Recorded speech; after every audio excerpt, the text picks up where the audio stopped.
Setu was a disgusting loser who worked as a handyman for a small company, where his ugly boss treated and paid him poorly while the HR department made reels. Wondering whether this was all left for him in this life, he starts walking down the street back to his garbage dump when Truck Kun decides to yeet him into an alternate world filled with wizards, warriors, and magical creatures. He soon realizes that surviving in this world ain't like his regular Shicho 9-to-5 job anymore.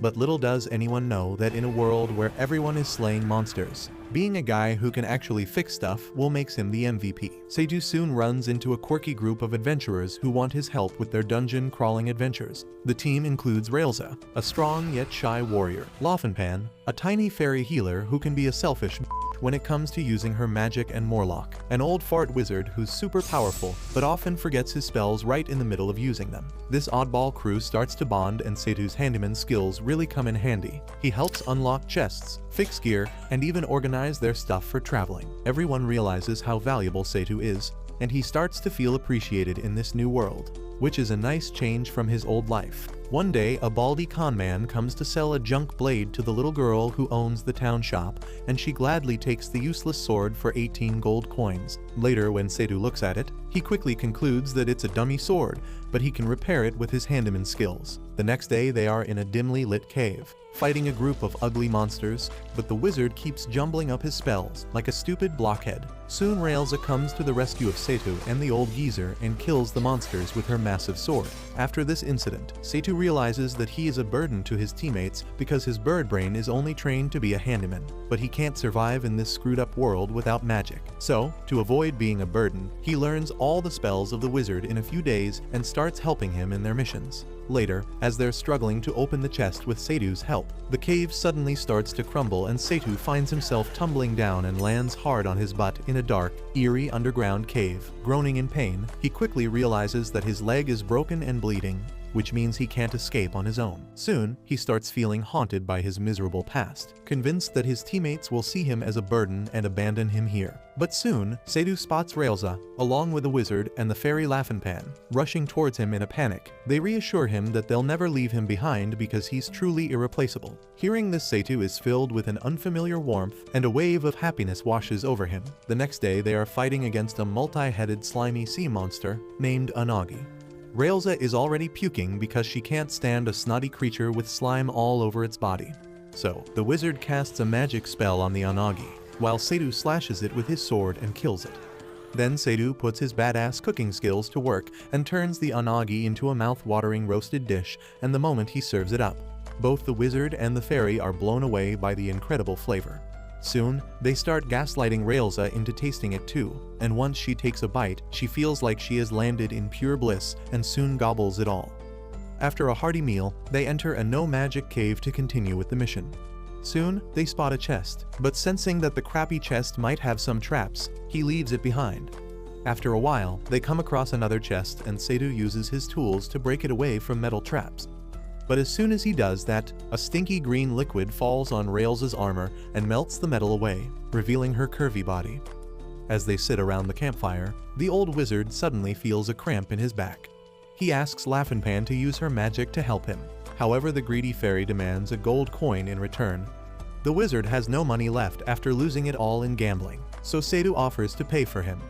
Later, when Setu asks Railza why Laufenpan always acts as a self-centered bitch, Railza takes him to Laufenpan.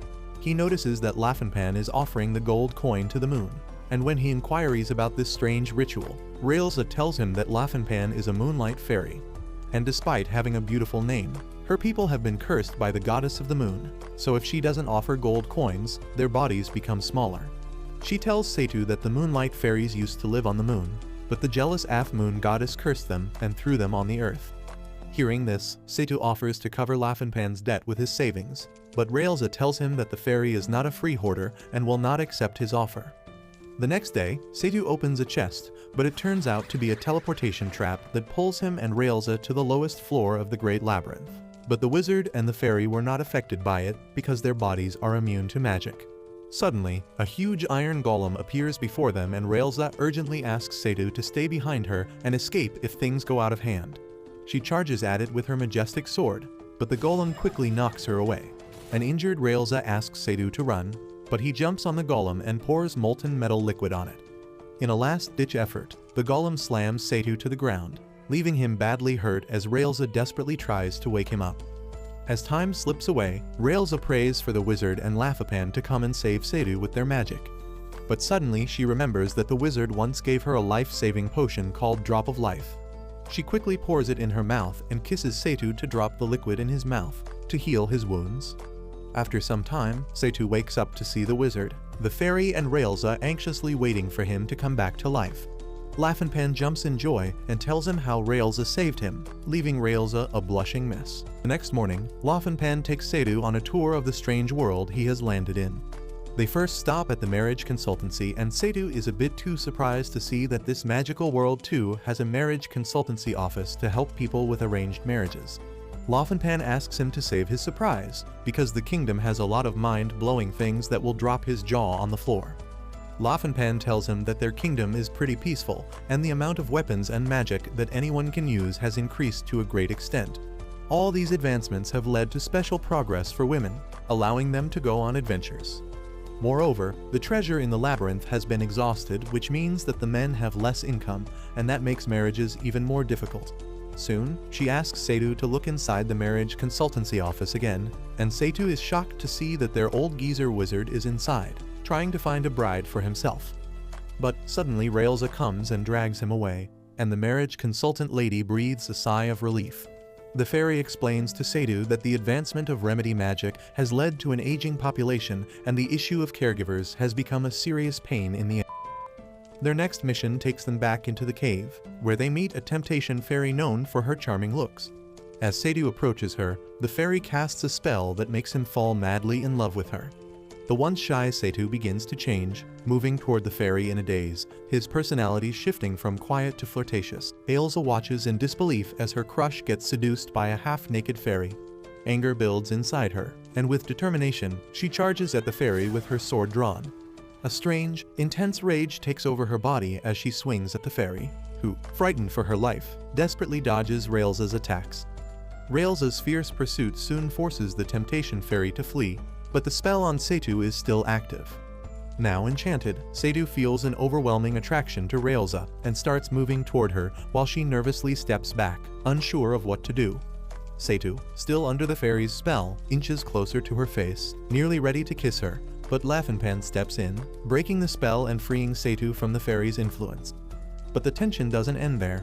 Suddenly, they see the old wizard standing hand in hand with the temptation fairy. Setu becomes worried, thinking the wizard has also fallen under her charm. However, Railza casually reassures him, explaining that the wizard is immune to magic and will soon be rejected by the fairy. With a smirk, she tells Setu not to worry about the old hag, easing his fears as they move forward together.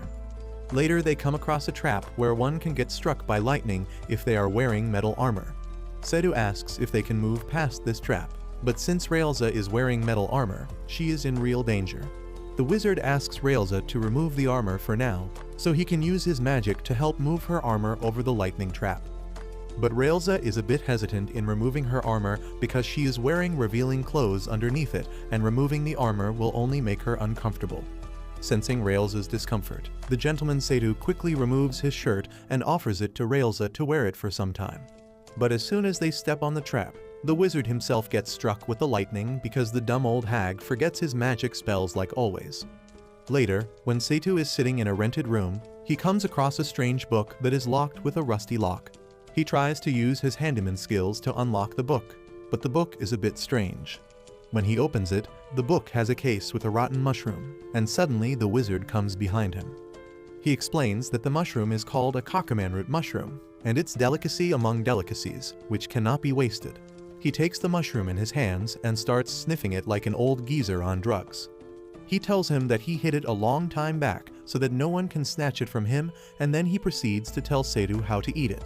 Suddenly Railza throws open the gate of the room, demanding her share of mushrooms as well, and Setu wonders if he is stuck with a bunch of mushroom maniacs. One day, while they are on their mission to kill a dragon, Setu accidentally breaks one of his best wire cutter tools while removing the whiskers of the dead dragon. Seeing him a bit upset, Railza asks if he can fix it himself, but Setu is not a smith, so he shakes his head in distress. He wonders if there is a craftsman who would know how to fix his beloved tool quickly. Seeing him depressed over his broken tool, the wizard suggests that they should ask one of his acquaintances, though he is a bit strange. The wizard's acquaintance is a man named Domben, and he is also infamously known as the man who hears the voice of steel. He has mastered the art of manipulating steel to change its shape completely and make new tools out of them.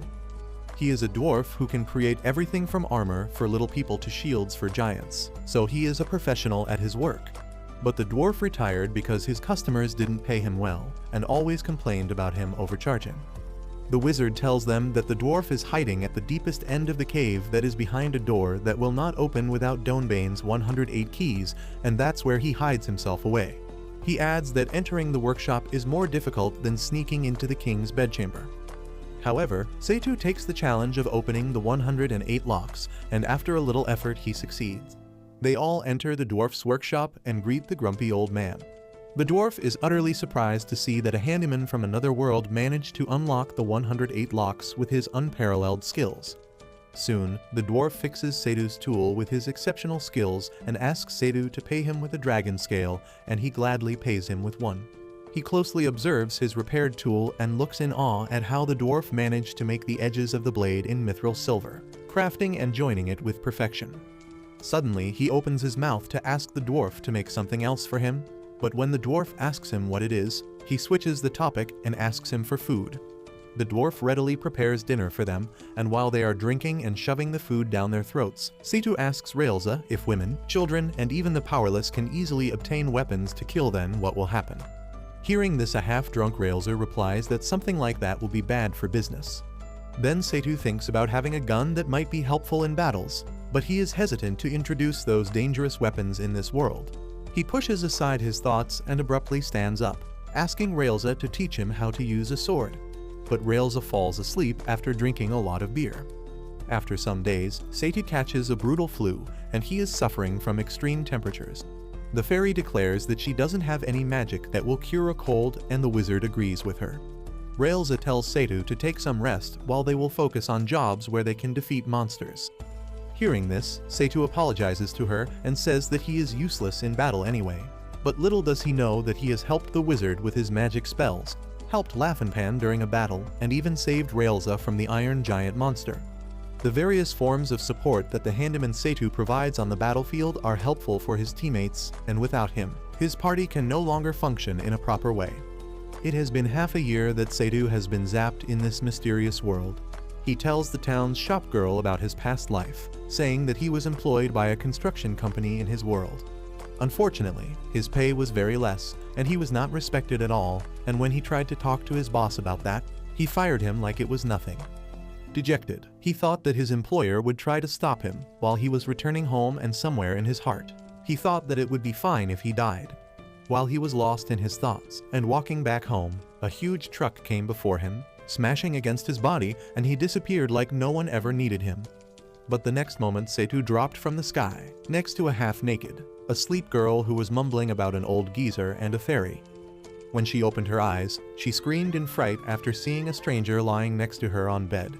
She immediately took out her dagger to kill Seitu for being a pervert, but the wizard stopped her, saying that he doesn't sense any magic power coming from Seitu. That obviously meant that Seitu was not from this world, so if the old wizard hadn't saved him, he would have been dead by now. Now, they all are sitting in a local inn for dinner, but Seitu has no appetite because he keeps thinking about the iron golem. He asks the wizard and Railza about how the golem was moving on its own and suspects it to be run by magic or clockwork. But while he was fighting the iron golem, he felt that it made a mechanical noise, as if it was run by an engine. The fairy asks if they should go check its remains to confirm. Railza agrees that they should go on the 10th floor again to check it out. Soon, they reach the government-controlled labyrinth, but they are stopped by the guards on the entrance, asking them to give the toll fee. Railza tells them that the year-long pass is too expensive for them to buy, so they should allow them to enter the labyrinth with a few silver coins, and the guards agree. They enter the cave and soon realize that all the chests are empty, and they can't gather any treasure. After walking for some time, they reach the destination where they killed the golem, but there is no trace of its corpse anywhere. The wizard says that someone might have taken it home. Seitu apologizes to them for asking them to come along with him to a faraway place. Soon, Seitu hears a clunking noise and he runs off in that direction, with Railza, the wizard, and the fairy following him. He catches hold of a whizzing machine which turns out to be a robot vacuum. Soon, the robot vacuum jumps out of Seitu's hands and runs off in the darkness. Seeing this, the wizard asks if the robot is something from Seitu's world, and he nods in agreement.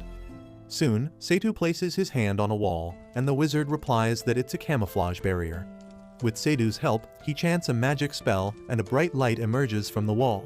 Soon, it splits apart in two, revealing another entrance.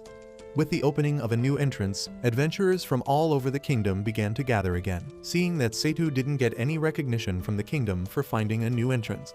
Seitu replies that he doesn't mind that because they will have free admission for the next 10 years. The wizard notices a sad look on Seitu's face and asks if he is still thinking about the robot vacuum cleaner that they found in the cave earlier. Seitu is a bit hesitant at first, and before he can reply, a charming young boy and an adorable young girl come before him. The boy introduces himself as Kainz, the officially recognized hero of the kingdom, and bows down, expressing his gratitude to Seitu for finding the new path. Seitu asks the wizard if the Demon King will return, and the wizard replies that it's unlikely that the Demon King will return, but several people have been chosen as heroes and Kainz is one of them. Soon, Kainz casually says that even if Seitu was the one to discover a new route, he will be the one to win all its levels.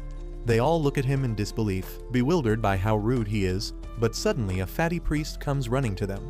He apologizes on behalf of the two young heroes, explaining that the young hero was chosen very early, and that's why his manners are not up to the mark. He introduces himself as Montel Puet, in charge of the hero's education. He extends his hand of friendship towards Seitu, but he is stopped by another hero, saying that the rogue Montel has something hidden in his hand, and everyone who shook hands with him is unable to move. When Seitu looks around, he sees a bunch of soldiers, men, adventurers lying on the ground, groaning in pain because they are unable to move their bodies. Sensing that his plan is exposed, Montel quickly runs away in fear. Seitu thanks the stranger for saving him from Montel, and Riesel notices that the stranger is a fighter elf with iron hands.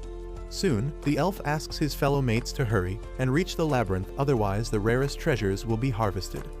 After a while, they see two strange men carrying the head of the silver dragon, and Railza points out to Seitu that they both are going to be a tough competition for them in the future, because out of everyone, they have the strongest party. The next day, Seitu and his team go back into the labyrinth, feeling ready but tense. They walk carefully through the dark, winding paths, each step quiet as they keep their eyes on the shadows around them. There's an eerie stillness, broken only by distant sounds of dripping water. Suddenly, a loud, angry roar fills the air, and a huge dragon-like monster appears from the darkness. Without warning, it opens its mouth and blows a thick cloud of toxic smoke toward Morlock, the team's wizard. Morlock breathes in the smoke, his body weakens, and he falls to the ground, unconscious. Seitu rushes over to Morlock's side, heart pounding as he tries to wake him up, knowing they need Morlock's magic to stand a chance. Meanwhile, Railza, the team's warrior, steps forward, gripping her sword tightly and raising her metal shield, ready to face the dragon head-on. The dragon charges at Railza with fierce power, and each blow sends shockwaves through her body. The monster's strength forces her backward, her boots scraping against the stone floor as she fights to hold her ground. She blocks each attack with her shield, but her arms start to shake under the force. Despite her courage, Railza's sword barely scratches the dragon's tough scales. The creature's hard, thick skin protects it, and each hit from the dragon's tail nearly throws her off balance. Just then, a young girl with twin pigtails appears out of nowhere. She moves with confidence and speed, charging toward the dragon with her weapon raised. She strikes the dragon's side, and for the first time, the monster howls in pain, surprised by the sharp blows. The dragon twists and snarls, trying to shake her off, but she continues to attack without hesitation. Each of her hits finds a weak spot in the dragon's scales, making the beast stagger. With one last powerful strike, the girl lands a final blow. The dragon lets out a long, painful roar before it falls to the ground, defeated. The girl introduces herself as Liliza Lassenpop, and people call her the magical beast hunter. Soon another hulky guy comes to stand beside her, and she introduces him as Giver. She declares that they are here to take the treasure, but it's locked. She asks them not to worry because Giver, her companion, is a magician with the skills of the thieves. But when Giver tries to open the lock with his tools, he declares that it's difficult for him. Seitu asks if he should give it a try and Liliza looks at him with side eyes, underestimating his skills. Soon, Railza backs Seitu and angrily declares that they should not underestimate their teammate Seitu. Soon, Seitu gets to work, and with his skillful hands and tools, he manages to unlock the chest in no time. He opens the chest and gasps in surprise as the chest contains diamonds. He picks up a few and proceeds to give them to Giver, saying that it belongs to them for defeating the dragon. But Giver turns into a dark shade of red as if he is flustered. It turns out that it isn't the treasure chest that Seitu opened, but Seitu opened the heart of Giver too. After a while, Seitu somehow got separated from his team, and after walking a bit, he comes across the rogue Montal again.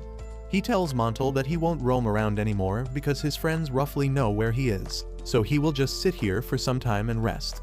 Montal looks at him and comments that Seitu is weak, but looks like he is only full of confidence. He gaslights Seitu by saying that his teammates must be strong, and that's why he manipulated them to take him in. Seeing that his gaslighting is not affecting Seitu at all, he quickly drops his luggage and builds a barrier around him, and when Seitu asks about it, he replies that it's a barrier to keep the monsters away.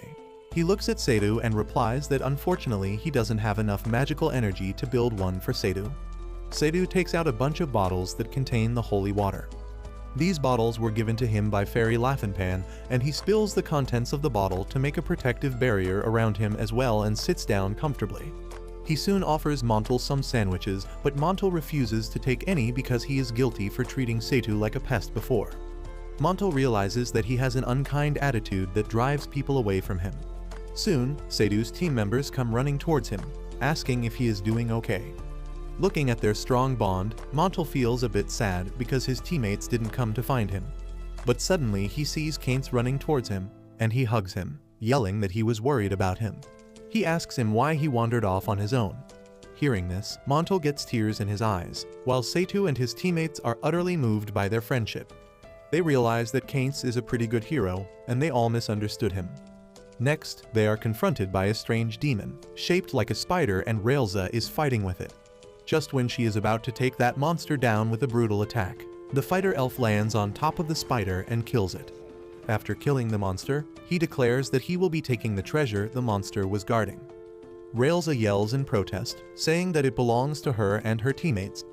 The elf turns to face her and says that he was the one who saved her, but Railza argues that she didn't need any help. The elf says that he saved her from being killed, and soon they both start bickering and arguing with each other over the treasure. Finally, it is decided that they want to settle it with a duel, even though it's forbidden for adventurers to fight each other within the Great Labyrinth, and if they are caught then they will be forbidden to enter it. The elf says that he doesn't mind getting in a duel if there is mutual consent. His teammate Ninia tries to stop him, but he doesn't listen to her and asks Riesel to send someone from her side. Ninia and Laugh-n-Pan step forward to forge a promise which says that even if anyone from their sides will die, there will be no grudges. Soon, the magical seal is set. Soon, Railza and the elf get ready to fight, while Seitu is confused about a warrior's sense of values, but all he can do is watch them from the sidelines. He is a bit comforted by the fact that Railza has a heavy armor, so she won't get any fatal wounds from the elf's iron claws. Soon, the duel begins with the clanking of sword and claws, but the elf is fast enough to injure Railza through her armor with his sharp claws. Seitu realizes that Railza's sword isn't suited to fight quick, skilled opponents like the elf.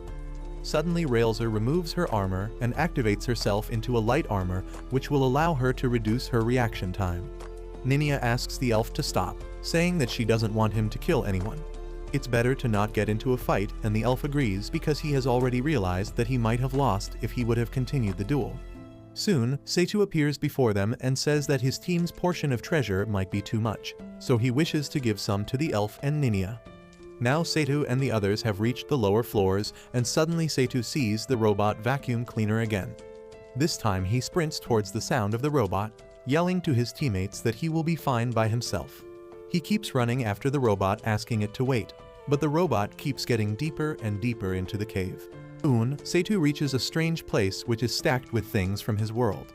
Just when he is trying to make sense of the things around him, a masked ninja with a sharp sword attacks him, but Railza steps up in time to save him from the attack. She senses illumination magic around her and wonders why there is so much light when a ninja's speciality is to stay in dark. Soon, the ninja steps on her shadow and Railza can't move anymore and her body is stuck to the ground. He lunges towards Railza to attack her, but the blacksmith dwarf comes to her rescue and shoots an arrow towards the ninja. Soon, La Fampa starts tackling the ninja's companion fairy, trying to reduce her illumination magic. Soon, the dwarf chants a magic spell that sends explosions inside the cave and the ninja runs away to escape. The dwarf tells that the ninja is the one who is behind all the sneaky attacks on the adventurers. Seeing the wizard, the dwarf bows in front of him saying that he is looking for the wizard for a long time, and finally he found him. The wizard is bewildered when the dwarf addresses him as his master and replies that he only takes women as his students. The dwarf calmly replies that it's been quite some time since the wizard lost his memories, but he is the renowned magician in a land far to the east. But 20 years ago, he left on a journey looking for forbidden magic and never returned. The dwarf explains that he caught the sight of the wizard at the entrance of the Great Labyrinth and was waiting for an opportunity to speak to him. Railza asks the wizard if he has forgotten what happened in the past, and he replies that other than his name Morlock and his magic, he can't really remember anything. Lafinpan adds that lately his skills with magic are also making him pretty useless because he keeps forgetting the chants very often.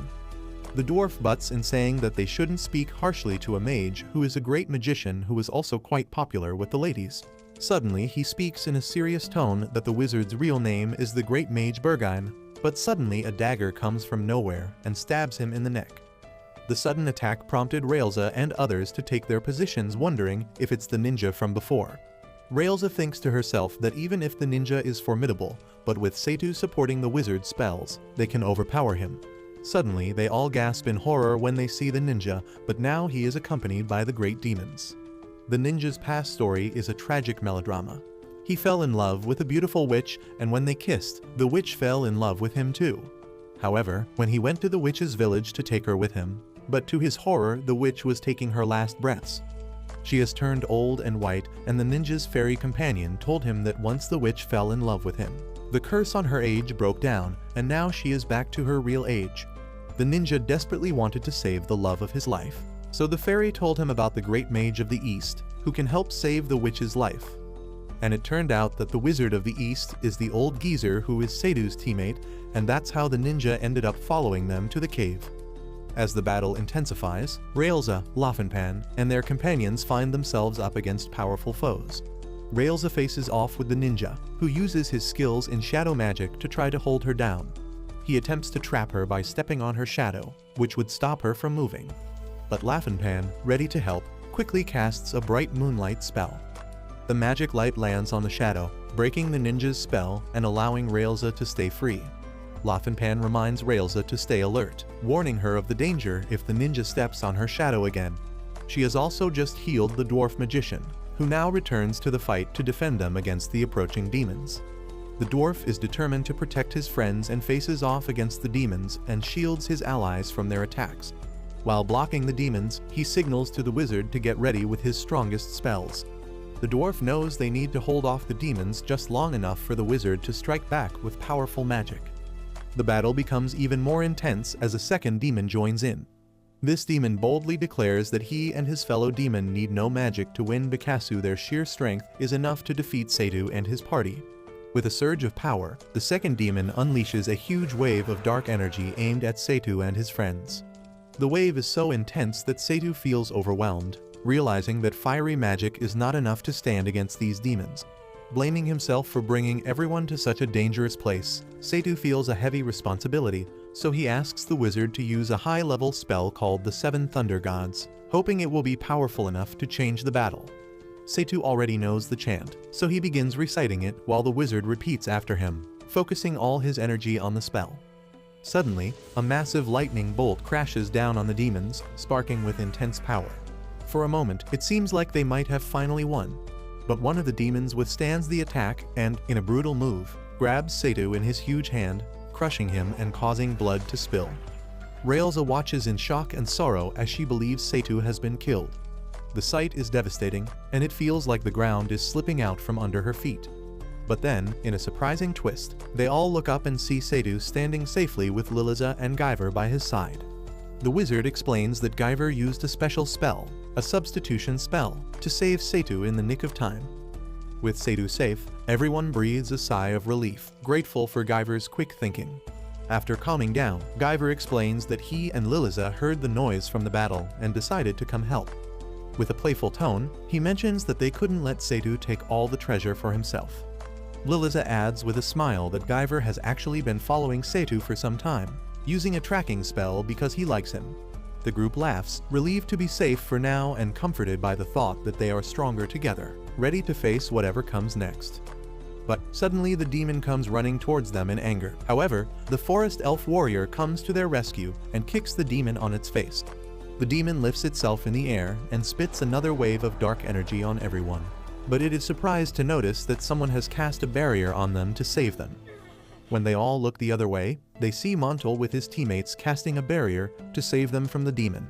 They all come together as a team to face off against the ninja and the demons. Seeing so many warriors against him, the ninja feels naturally threatened and the demons decide to pull off from the mess and save themselves. Ninia asks Laufenpan to help her in stopping the demons from escaping because they might pose a huge danger to high-level adventurers who might be there in the labyrinth. Ninia suggests using combined magic to eliminate them and Laufenpan agrees. Primus, the ninja's fairy, tries to stop them, but she is attacked by the magician Richie's magic arrow. Seeing that his demon friends are in danger, the ninja takes the blow of the combined magic, ready to die in the place of his beloved friends. For the first time in his life, he stood up for selfless reasons, and soon the magic hit him and the demon stood there bewildered. The ninja declares that he is carrying out the expedition for the woman he loves, so the demons don't have to force themselves to follow him. Ninia looks at the ninja and tells everyone that the magic shot didn't have much effect on him, but it should have caused severe damage. Seydu asks everyone to stop because the winner is already decided, but the fairy elf jumps in protest, saying that they can't leave them because they are under suspicion for killing other adventurers. The ninja's fairy screams in anger, saying that they will not have anyone have the hidden treasure of the wizard who controls time, and she starts summoning an 8-tier dark magic to protect her master and help him save the witch. The dwarf explains that the fairy is a black crystal fairy that is capable enough to store magical energy in her black wings. It turns out that the fairy deeply cares for the witch, because she was always chased by adventurers who wanted to take advantage of her black wings. In order to save herself from those adventurers, she decided to become a plump fairy so that humans are no longer interested in her. But being plump slowed her body movements, and eventually she was caught by one of the adventurers. However, the witch saves her and takes her home, and since they both were outcasts, they went along well with each other. The witch tells her that she has been living for 400 years in a lonely outcast shelter. She tells the fairy that she is under a curse, and if she falls in love, the curse will be broken and she will die. However, the ninja doesn't want to sacrifice the fairy, so he holds her wings in order to stop her from using her black magic on Seydu and everyone. She yells at the ninja to rip off her wings to unleash her magic, but the ninja can't gather the courage to do that. So the fairy uses her handless telekinesis and stabs her wings with 2 daggers on each side. She offers her wings to the Lord of Darkness, and soon a pillar falls inside the cave, indicating that it's the dark spirit. Soon, several eyes start emerging on the pillar's body, and suddenly the elf looks at one of the eyes and it sends him flying across the cave, ripping his ear. Suddenly another eye of the pillar sends a gust of energy towards the elf and her teammate, but Raelza blocks it with her sword. She soon realizes that the ninja and her party mates used themselves as sacrifices to summon the dark spirits. Now the evil spirit is creating havoc inside the cave, and Seydu asks the wizard to use his 7 gods thunder technique again. The wizard raises his spade in the air and starts chanting a bunch of spells to summon the thunderbolts, while Seydu keeps helping him remember the chants. The lightning soon strikes the black magic pillar, but unfortunately nothing happens to it. The pillar becomes extremely hyper and starts shooting red beams of energy from all its eyes. The dwarf asks everyone to aim for the eye of the pillar, but it keeps blocking all the attacks and stars gaining more power with each passing second. With its insane power, no one can get a chance to move closer to its body and attack. Laufenpan screams in terror that she will soon run out of her magical energy, and then she won't be capable of blocking its attacks anymore. Seydu asks the wizard to unleash the magic which stops time. The wizard looks at him in disbelief and asks how he knows about that magic. Seydu replies that when he opened the locked book with the mushroom, he found a secret paper which had the instructions of the magic that controls time and space. Seydu already knows that it was the wizard who teleported him to this world. Once the wizard heard those words, memories from his past flooded his mind. He remembered the days when he was tirelessly working on a powerful magic project. Back then, he had a little daughter who meant the world to him. One day, he promised her that he would become the greatest magician in the land, so they could live happily together in a wonderful home. He dreamed of giving her the best life, but he was obsessed with his work. Then, one dark day, his daughter became very ill. His wife begged him to stay back and help care for her, but he brushed her off, saying he couldn't leave his work. He explained that if he didn't finish his project, all his efforts would be wasted. He thought that once he became a famous mage, they'd have a brighter future. Days passed as he poured himself into his work, ignoring his family. Finally, he achieved his goal and became recognized as the most powerful wizard. He rushed home, eager to share the news, only to be met with heartbreaking silence. His daughter had passed away due to the illness. His wife told him, filled with sorrow, that their little girl was gone. Stunned and broken, he realized how much he had sacrificed, only to lose the very person he loved most. His wife, filled with grief and anger, left him, and the wizard was left alone, filled with sorrow and regret. In a fit of rage, he destroyed his magical books, one after another, until he came across a strange, ancient book. In it, he read about a mysterious labyrinth in the northern kingdom that held the secret of time magic, the power to turn back time. Hope ignited in his heart, and he decided to find this magic and bring his daughter back. He journeyed to the great labyrinth, tirelessly searching for any trace of this powerful spell. After days of wandering, he stumbled upon a strange pile of objects that seemed out of place. Among them was an ancient script containing the spell he sought. Just as he picked it up, a figure in white robes appeared before him. The wizard asked the stranger to teach him the magic, explaining that he wanted to bring his daughter back to life. The stranger, however, did not agree so easily and challenged the wizard to a duel, saying that only if the wizard won would he teach him the spell. The battle was fierce and left both of them exhausted and wounded. Finally, the stranger, who was impressed by the wizard's determination, agreed to grant his wish. But instead of teaching him the time spell, the stranger cast a different kind of magic. The spell made the wizard forget all his memories, including his daughter, his wife, and even his regrets. With no memory of his past, he was forced to start a new life, no longer haunted by his sorrow. In the end, the wizard lost all that he once held dear, left with a blank slate and a new life he would live without the weight of his memories. Back in the present, the old wizard stands quietly, trying to piece together fragments of memory as Setu's words echo in his mind. Setu has asked if he was the one who summoned him to this world, but the wizard can barely remember anything, especially his knowledge of magic. His mind is clouded, and spells that were once second nature now feel like distant whispers. Only a faint, lingering feeling of one spell remains, which is called a moment of time, and it is a spell that freezes everything for a single heartbeat. Setu, noticing the wizard's hesitation, steps forward and offers his help, using the memory of the spell he had seen once before. Slowly, with Setu's guidance, the wizard begins to prepare the spell, drawing upon what little he can recall. Meanwhile, the dwarf sends a telepathic message to the group, alerting them of the plan. His master's magic will serve as a hidden advantage. He tells them that they only need to hold the pillar's eye open until the wizard can finish the spell. Encouraged, the team springs into action, each one calling on their unique abilities to keep the pillar from causing further chaos. The forest elf takes charge, directing Raelza to protect Giver and Ninia, while he focuses on keeping the rogue pillar's eye open by goading it into firing beams. With each blast, the eye remains active, allowing the wizard and Setu to continue their chanting. But just as they begin to make progress, disaster strikes. Laugh-N-Pan is hit by a beam, throwing her off balance and forcing her out of the action. The wizard and Setu feel the urgency rising, knowing they must speed up the process to avoid further harm to their friends.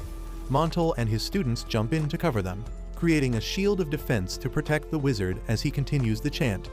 The air grows thick with tension, each member of the group locked in a fierce battle to hold the line while the wizard struggles to recall the spell. Slowly, painfully, he pieces together the final words, and at last, he reaches the end of the chant. A strange, powerful silence descends, and suddenly, everything around him stops. The world stands perfectly still, frozen in place as time itself halts, just as the spell had promised.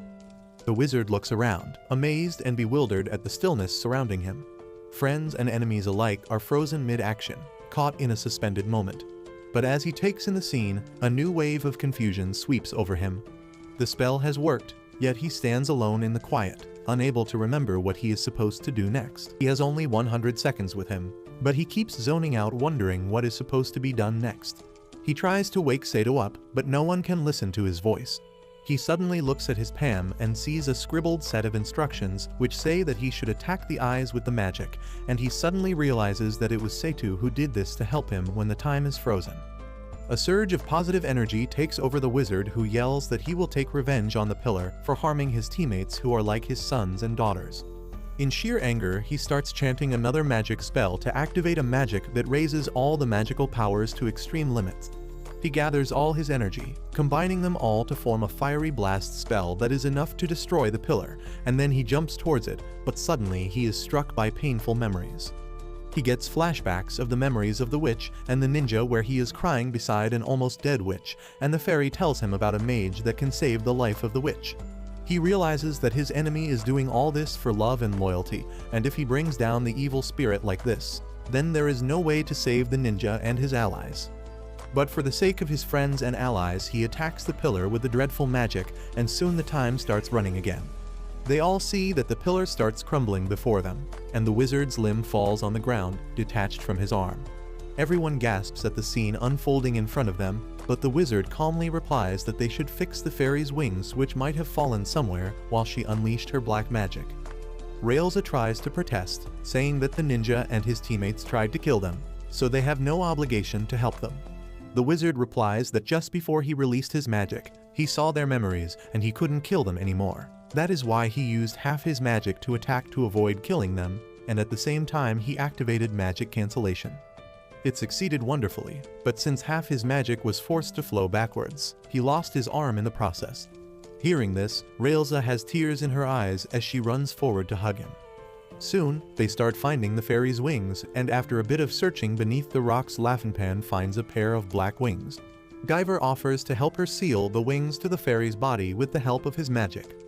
But just when Laufenpan goes to attach the wings, the fairy wriggles in Giver's palms and angrily declares that she doesn't want charity from someone who is going along with humans. Laufenpan points towards the ninja and replies that the fairy is also doing well with a human, so at the end of the day they both are happy with humans. The ninja stands surrounded, his face filled with regret and sadness. He has been asked to send 2 demons back to the demon realm, but he explains that he can't do it by his own choice. These 2 demons have been with him for a long time, haunting his steps, and they have been causing the recent attacks in the nearby villages. The ninja admits his guilt and says that he would accept any punishment, even execution, for the trouble he has caused. However, he pleads for the fairy and the 2 demons to be spared, hoping to shield them from further harm. A dwarf among the adventurers nearby watches him carefully, sensing there is more to the ninja's story. After a brief pause, the dwarf asks if the ninja is searching for a certain powerful mage, one who has the ability to control time. The ninja's eyes brighten at the question. He nods, confirming that he has indeed heard about such a mage, and he even knows the mage is named Crom. This Crom is someone the ninja believes might hold the key to fixing his past mistakes, perhaps even saving a lost friend he can't forget. The dwarf then looks over to where a wizard, clearly injured, is having his arm attended to by Montel and several other adventurers. The dwarf reveals to the ninja that the mage he's searching for is right there before him. The injured wizard is Crom, with a rank so rare and powerful that he is known as a void rank magician. He is one of the most skilled mages in the famous Eastern Kingdom, and his reputation has spread far and wide. 10 years ago, he became well known when he set out to explore the dangerous Great Labyrinth, a place filled with untold mysteries and dangers. Crom's achievements have made him a legend, and hearing that the wizard standing before him is indeed Crom fills the ninja with a glimmer of hope.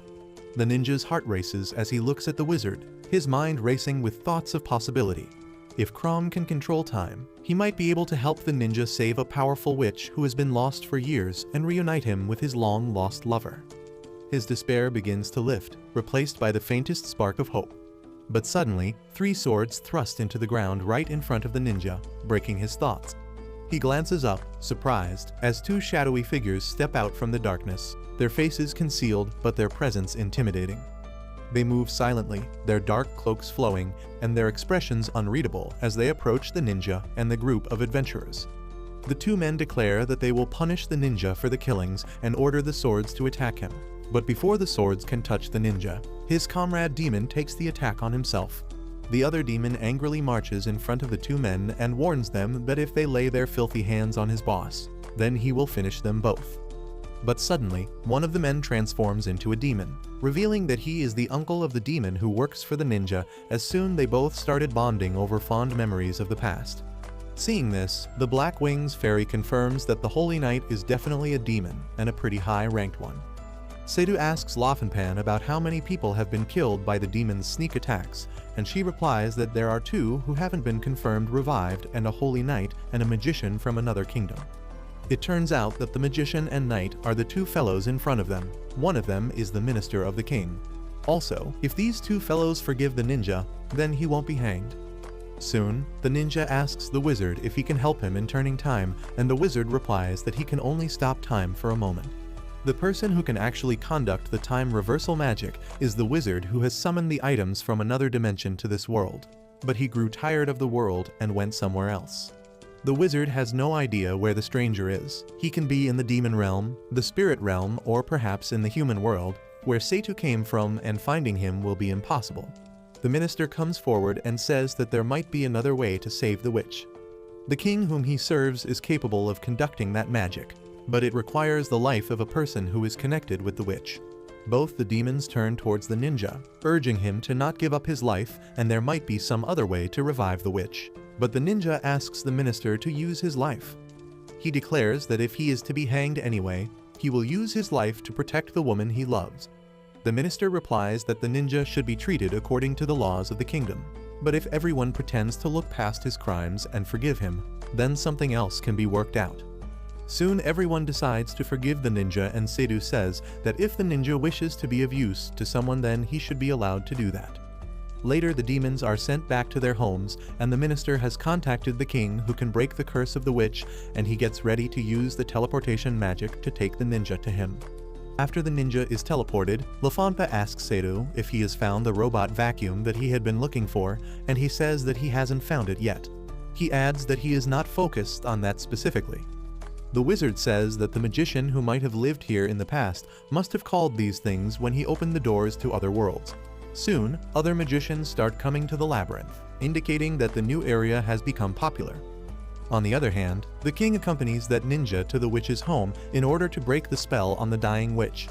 The ninja tells the king that his rash act of loving the witch has led her to grow old, and that when he realized for the first time that just as he cared for his friends, the people he killed must have also had people they loved. The king replies that the fact that he hadn't realized something so simple until now makes him look like a petty man. Soon, he raises his sword and strikes at the ninja to break the spell. But the king, being a kind person, doesn't kill the ninja but cuts off one of his arms and legs. The witch steps out of her chamber, her appearance restored to youthfulness and strength after a long rest. Her skin is smooth, her face bright and lively, and her energy unmistakable. As she glances around, she notices a figure waiting nearby, a lone ninja who stands silent, but she is quick to observe that he is missing both a limb and a leg. This loss, though painful, seems to not trouble him as much as his steady gaze on her does. What she does not realize, however, is that this injured man has endured immense suffering and sacrifice for her sake. Unbeknownst to her, the black-winged fairy has given up her own wings to save him, sparing his life at a great personal cost. The fairy's wings were her most treasured possession, the essence of her being, yet she let them go to save this loyal ninja. The witch, who has been in a deep slumber for a long time, has forgotten much about her past and the people who cared for her, including the ninja standing before her now. Without recognizing him, she casts a casual, indifferent glance in his direction and starts to walk away. Watching this, the ninja feels a pang of sorrow in his heart, realizing that she remembers nothing of their connection. He quietly turns to leave, his heart heavy with unspoken words. Yet, just as he begins to walk away, the black-winged fairy emerges, mocking him with a fiery tone, urging him not to retreat without speaking his truth, without confessing his love to the one he has cherished in silence for so long.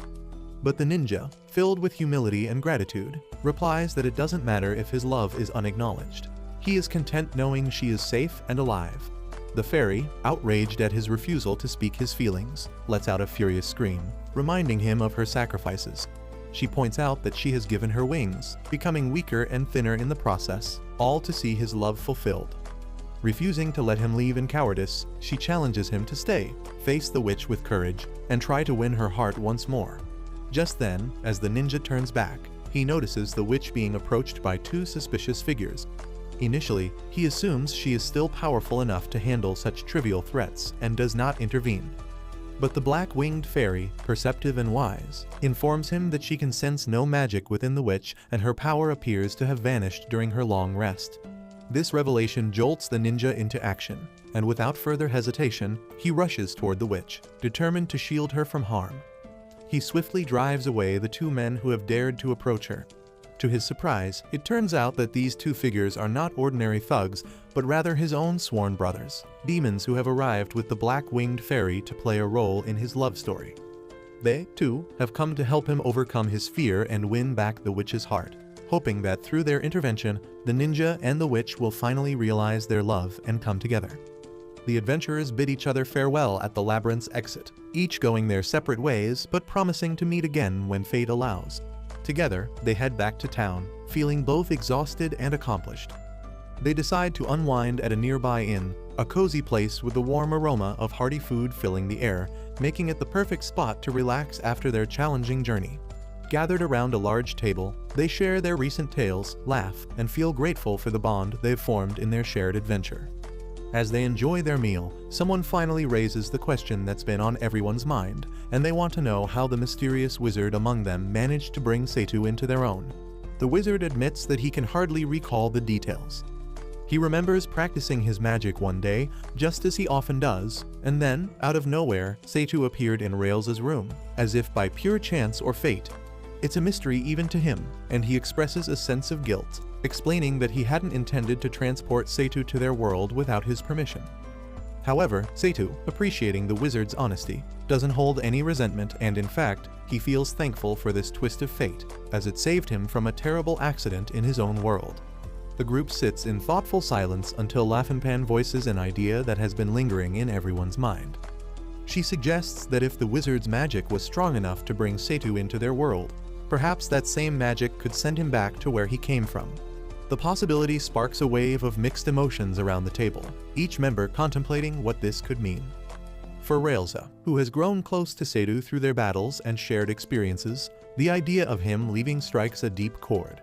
She feels a surge of resistance and is reminded of the promise Seitu made to stay by her side and work with her until the end. The thought of parting ways with him feels too painful to bear, as she values the friendship and strength he's brought into her life. She adds that their party's reputation only started to rise after Seitu joined them, and if he returns then they would be lost without him. Saying this, she storms out of the inn with tears in her eyes, while Seitu anxiously follows her outside. Everyone starts searching for Seitu and Railza, worried that the monsters might be lurking around in the darkness and Railza has also left her sword behind. Seitu, a quiet adventurer from another world, has been feeling conflicted about his place in this new world, particularly in his relationship with Railza, a powerful warrior. Railza seems to sense his unease, so during a moment together, she asks him about his desire to return to his own world. Seitu admits that he doesn't truly wish to go back, revealing that no one really wants him there. Just as he starts to open up, an enormous, terrifying centipede-like monster, covered in thick armor, emerges suddenly from the sea. The creature is swift, lunging straight toward Railza, its razor-sharp claws poised to strike. Seitu freezes, overcome by helplessness, unable to intervene as the beast reaches Railza. The monster's claws dig deep into her armor, and Seitu watches in horror, fearing for her safety. However, to his surprise, Railza draws on an incredible reserve of strength, tearing the monster apart with her bare hands, splitting it cleanly in two. As the monster's body falls lifelessly into the water, Railza stands victorious but visibly shaken, her emotions spilling over. She reveals to Seitu, through the look in her eyes and the strength of her actions, how deeply she values him. She seems to be telling him without words that he means more to her than anyone else in this world. Seitu, still shaken but relieved that she is safe, steps closer to examine her injuries. He notices a few scars and, with a careful hand, applies a small bandage to one of them, reminding her to drink an anti-venom potion as a precaution. In his own quiet way, Seitu's gesture shows Railza that he, too, cares deeply for her, and he expresses his desire to stay by the side of the person who truly needs him. Raelza is moved but tries to hide her emotions, glancing instead at the fallen monster as if to distract herself from the intense moment.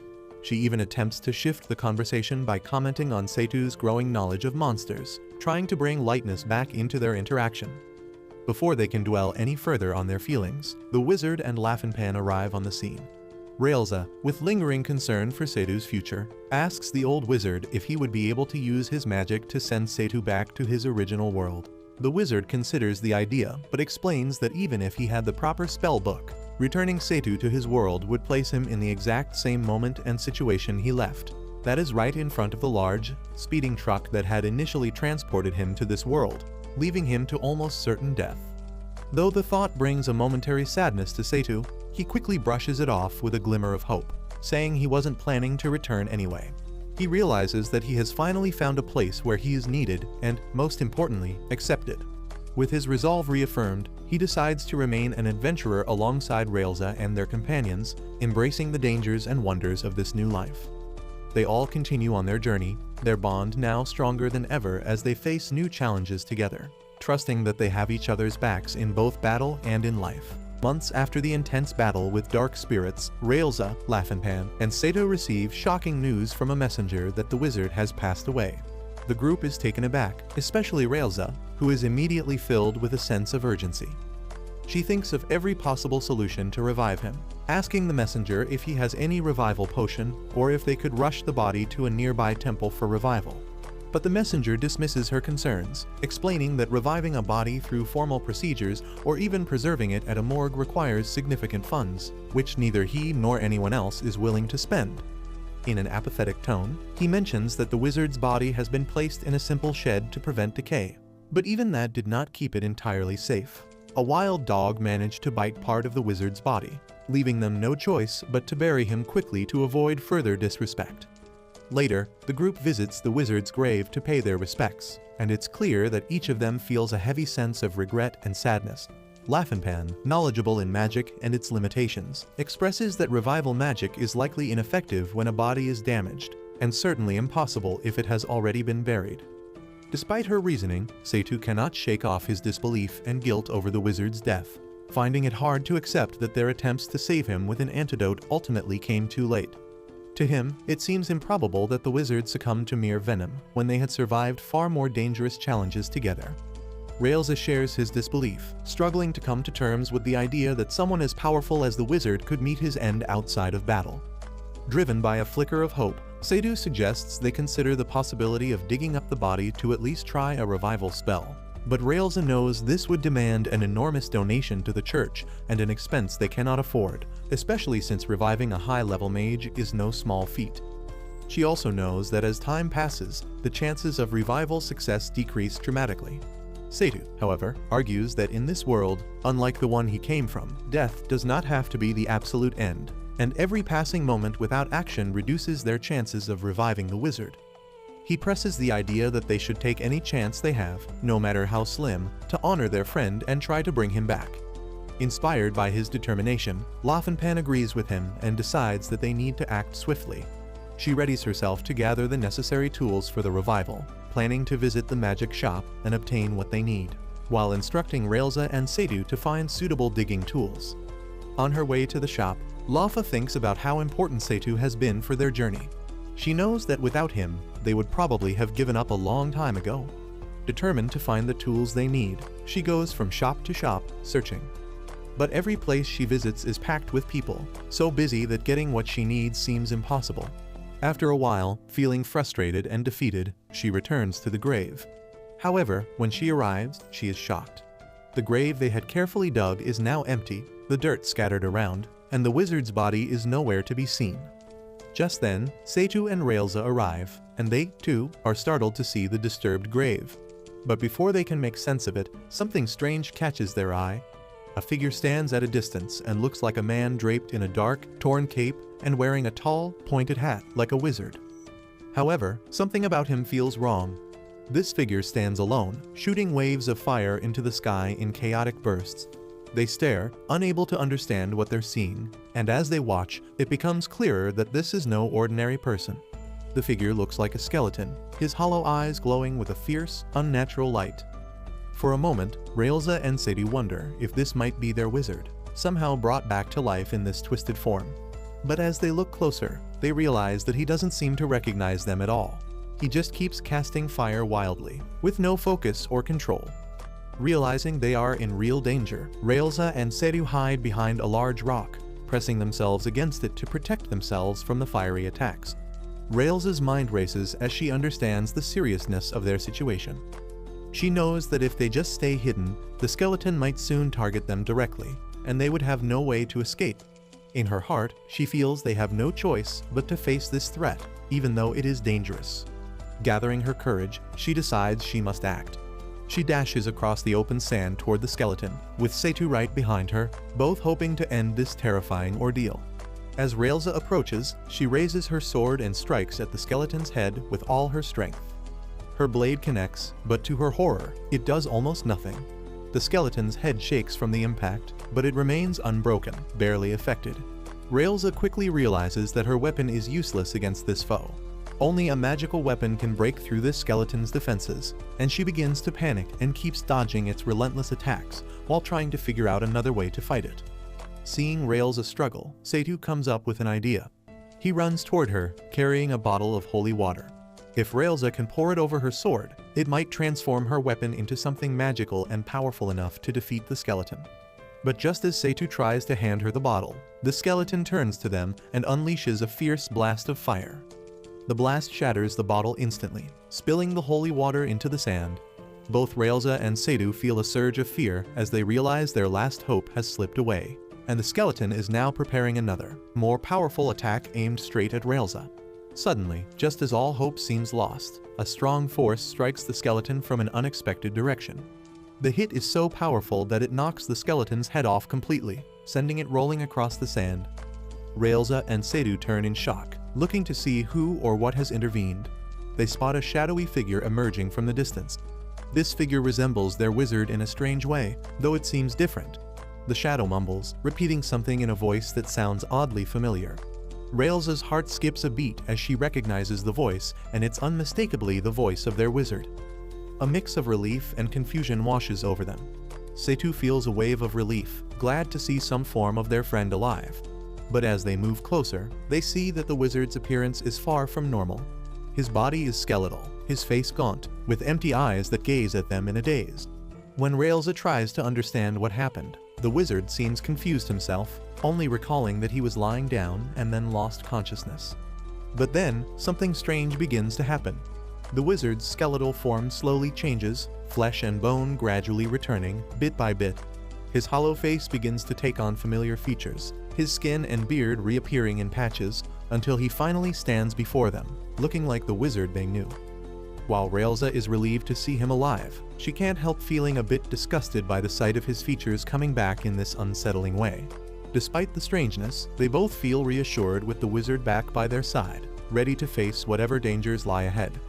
Later at the inn, the wizard tells them that he had signed a resurrection contract, which means that even if he dies, he will come back to life after a day. It's a high-level magic and effective only once. Sadhu exclaims in joy that he is glad to see that the wizard is back to life. But suddenly the wizard's face turns into a skeleton and then back to normal, indicating that the spell keeps coming back to him, making him turn into a skeleton over and over again.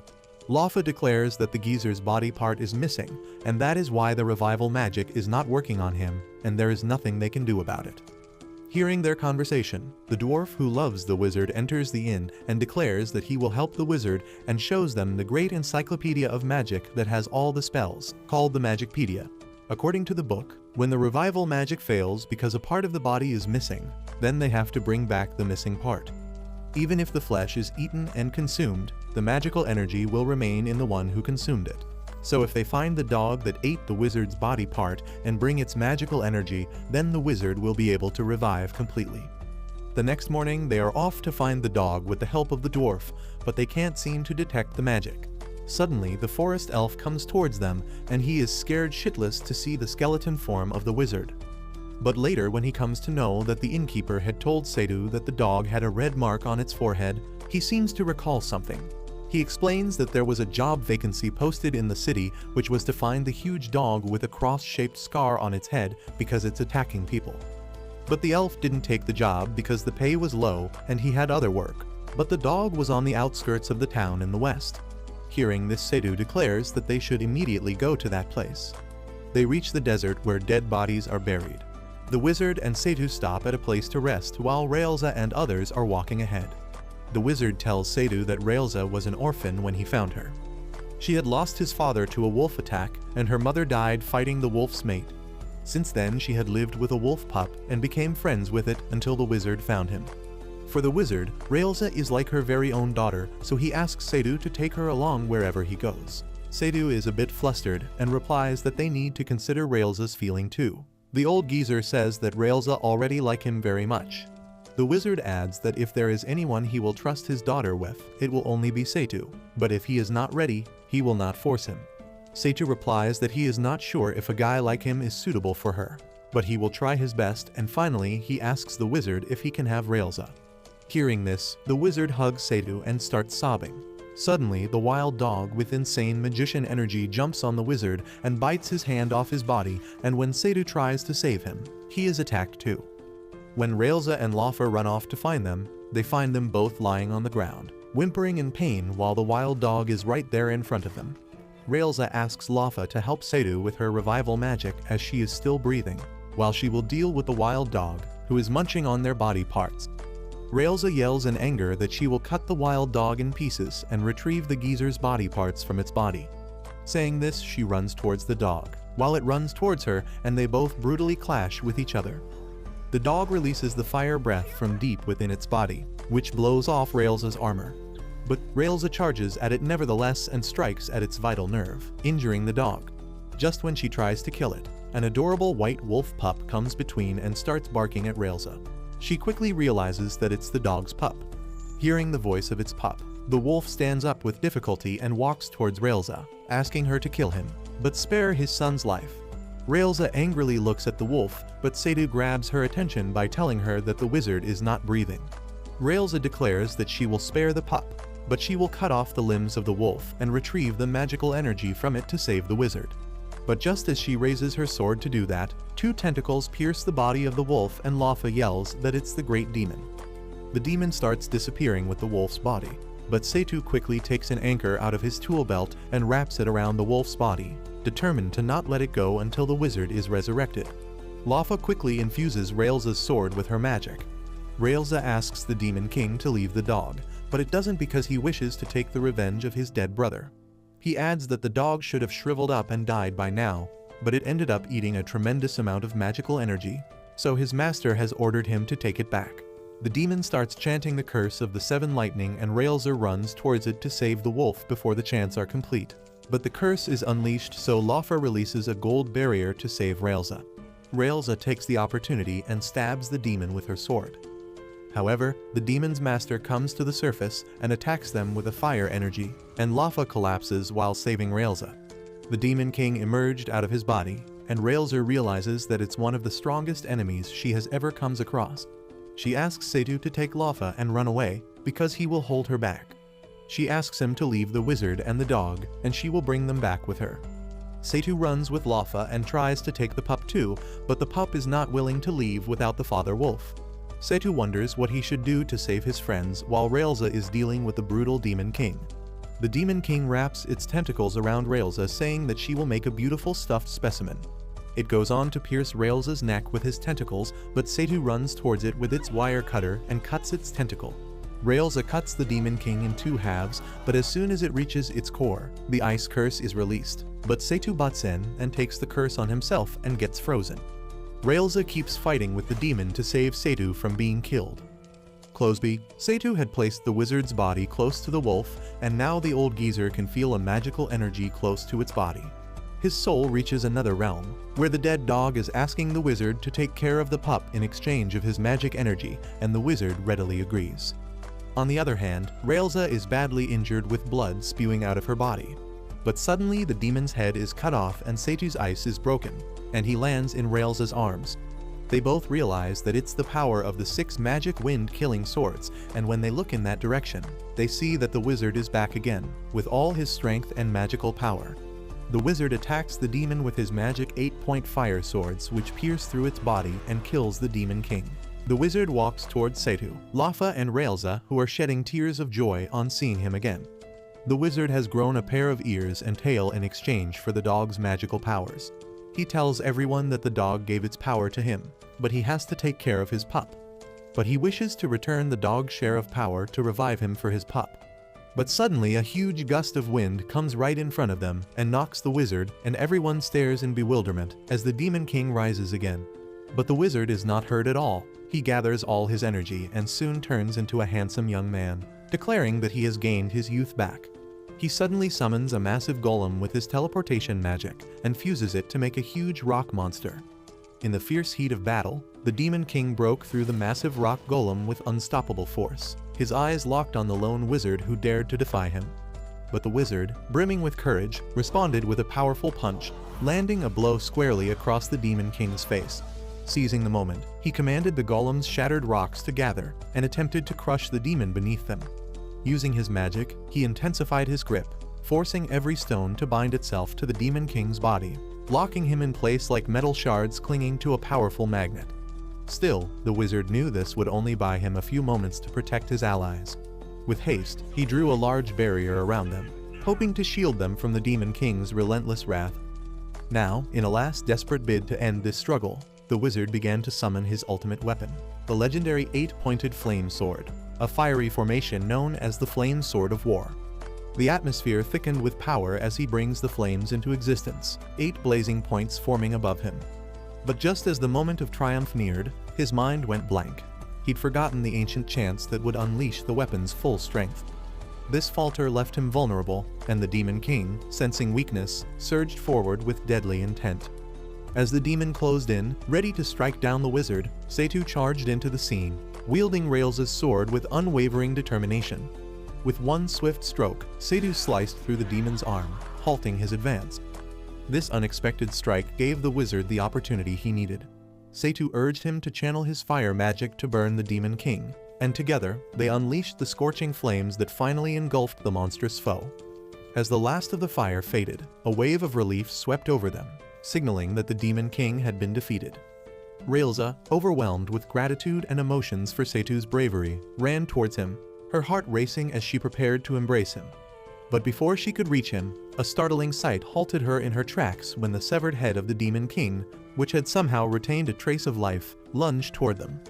Just as it seemed the danger wasn't over, a small pup, the offspring of the wild dog who had once guarded their lands, pounced on the head, eliminating the last remnant of the Demon King. However, the young pup's loyalty turned to anger, barking and growling at Seitu and the wizard, accusing them of killing his father, the wild dog. In a heartbreaking moment, the wizard sensed the pup's grief and carefully picked him up, allowing the pup to take in his scent. Somehow, the familiar smell seemed to calm the pup, as the wizard's energy felt reminiscent of his father's. Moved by the little creature's loss, the wizard made a bold decision. He poured some of his life energy into the lifeless form of the wild dog, despite his companion's protests. Slowly, the wild dog stirred back to life, awakening to see his pup crying beside him. The wizard's selfless act took a toll on his own strength, and as the dog and pup reunited, he collapsed from exhaustion. Raelza, filled with worry, lifted him in her arms, determined to take him home and nurse him back to health. Back in the inn, Seitu wakes suddenly to find Raelza sitting quietly across from him, her gaze steady as she watches him regain his senses. She explains that he fell into a deep slumber as soon as they returned. Seitu notices a softness in her expression, a rare and fleeting glimpse of concern. They share this quiet moment until they step out to join the others. Outside, the wizard is up and about, fully recovered after a good night's sleep, though his rest seems to have only rekindled his mischief, and he's already stirring up trouble among the inn's guests and staff, much to everyone's surprise.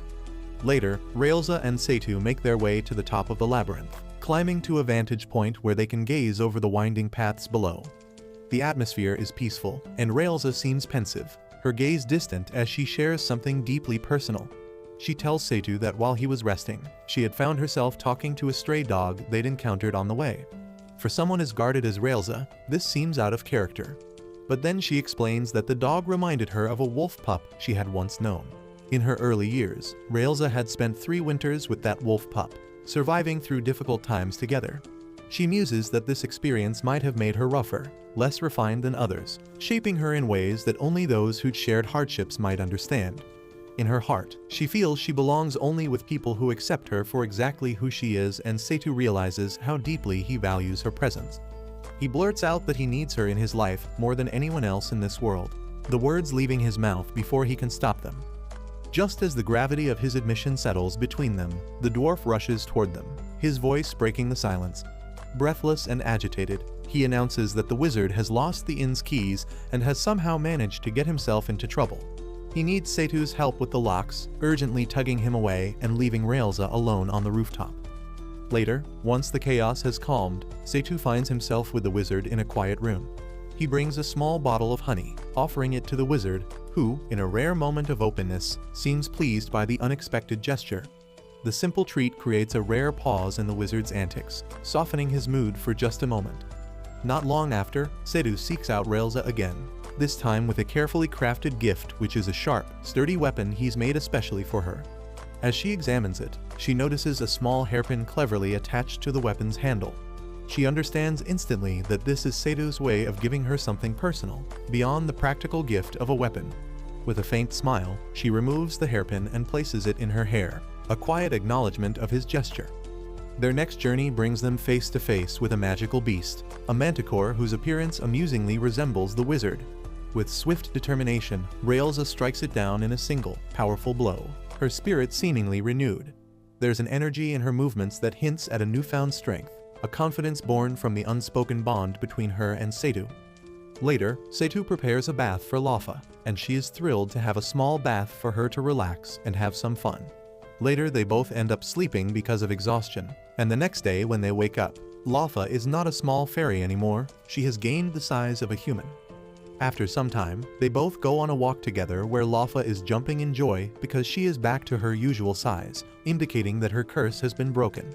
Seitu suddenly gives her a beautiful robe, but she refuses to accept it because she doesn't have gold coins to give to Seitu.